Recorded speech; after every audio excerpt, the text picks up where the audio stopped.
ہمارے گاؤں میں ہے ایک بابا رہے جن کے نام ہے جھٹاری بابا. جھوٹ بہت بولت رہے تو گاؤں والے ان کے نام میں رکھ دیں جھٹاری بابا. ایک دن کچھ لوگ ان کے پاس پہنچے، بدعقیدہ لوگ. کہا لگے آئے جھٹاری بابا یہ کھانا سنی سامنے دے کے کاہے فاتحہ کرت یہ قبر میں جات ہے کا؟ تو کہ ہاں بھیا رکھا جاتا ہے تو جیتے ہوئی. جاہل آدمی پڑھے لکھے رہے نہیں. کہیں ہاں بھیا رکھا تو جات ہوئی ہے. تو کہیں جب قبر میں جات ہوئے تو مردہ کھاتو ہوئی ہیں. تو جٹاری بابا کہیں ہاں بھیا جے تو مردہ کھائیبے کری ہیں. تو کہیں جب کھات ہوئی ہیں تو قبر میں حق تو ہوئی ہیں. بڑے بے باک ہوتے ہیں. تو جٹاری بابا جاہل آدمی کہیں ہاں بھیا کھات ہوئی ہیں تو حق تو ہوئی ہیں. تو کہیں بابا تمرے مردن کے قبر میں بڑی گندگی رہا تھے بابا. کہنے پہ گندگی نہیں رہا تھا. کہیں کا ہے کہیں تم تو کبھی فاتحہ کرت نہیں ہو، تمہارا مردہ بھوکے رہا تھے. ہم لوگ کری تھے کھائے کھائے حقت ہیں تو تمہارا مردہ ایسے بھوکے رہا تھے تو دوڑ دوڑ کے وہی صاف کیا کرتے. یہاں سے آمدنی باہر خرچہ. بتاؤ یہ سوچتے ہیں کہ کیا ہے کھانا وہاں پہنچ جاتا ہوگا. قرآن کریم کی آیت دیکھو. ہم لوگ بقرہ عید میں قربانی کراتے ہیں، سب کراتے ہیں. اللہ کے نام پر 10,000 20,000 50,000 کا بکرا آدمی ذبح کرتا ہے اور ذبح کرنے کے بعد دعا مانگتا ہے اللہم تقبل هذه الاضحیہ، اے اللہ اس قربانی کو تو قبول کر لے. بے شک. تو قربانی کیا اور دعا مانگا. ہاتھ بھی اٹھاتے، ہاتھ اٹھاتے کہ نہیں، دعا مانگتے اللہم تقبل هذه الاضحیہ، اے اللہ اس قربانی کو تو قبول کر لے. تو کہا وہ بکروا ہوا پہنچ جاتا ہے. واہ کیا اوکے گوشت پہنچت ہے، اوکے خون پہنچت ہے. اللہ تعالیٰ نے قرآن میں فرما دیا لن ینال اللہ لحومها ولا دماؤها، ہرگز ہرگز نہ قربانی کا گوشت اللہ کے ہاں جاتا نہ اس کا خون جاتا ہے. نہ قربانی کے جانور کا گوشت جاتا اللہ کی بارگاہ میں، نہ خون جاتا. پھر کیا جاتا ہے؟ اللہ آگے فرماتا وَلَٰكِن يَنَالُهُ التَّقْوَىٰ مِنكُمْ، لیکن صرف تمہاری دل کی پرہیزگاری اللہ کے ہاں جاتی ہے. بے شک. سبحان اللہ سبحان اللہ ماشاء اللہ. تمہاری نیت جاتی ہے اللہ کے بارگاہ میں، اللہ تمہاری نیتوں کا صلہ عطا فرماتا ہے. بے شک. تو ایسے ہی ہم فاتحہ کر کے نیاز کرا کہ اللہ کے بندوں کو کھلاتے ہیں تو وہ کھانا نہیں جاتا بلکہ ہماری دل کی نیت اللہ کے ہاں جاتی ہے. اللہ اس کا ہمیں اجر عطا فرماتا ہے. بے شک. سبحان اللہ. نیاز کراؤ اور اللہ کے بندوں کو کھلاؤ. کھانا کھلانا بہت ثواب کا کام ہے. حدیث پاک میں اللہ کے نبی نے فرمایا ہے اور قرآن میں بھی ہے. اللہ فرماتا ہے کہ جب جہنمی جہنم میں چلائیں گے تو جنت والے پوچھیں گے ما سلککم فی سقر، اے جہنمیوں کس وجہ سے تم لوگ جہنم میں آئے؟ تو وہ لوگ کئی وجہ بتائیں گے. پہلی وجہ تو یہ بتائیں گے لم نکو من المصلین، ہم نماز نہیں پڑھتے تھے جس کی وجہ سے جہنم میں آئے. بے شک بے شک. اور دوسری وجہ بتائیں گے وَلَمْ نَكُ نُطْعِمُ الْمِسْكِينَ،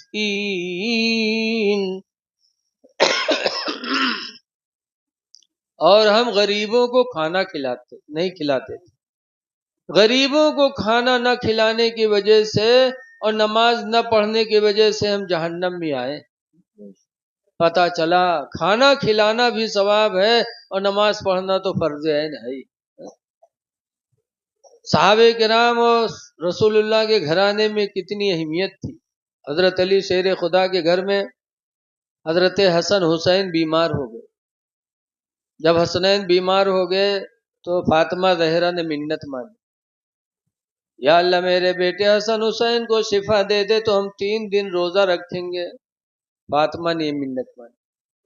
آج کل کی مہروے کہاں کہتے ہیں یا اللہ بچے کو شفا دے دے تو ہم اجمیر شریف میں چادر چڑھے گے. جی.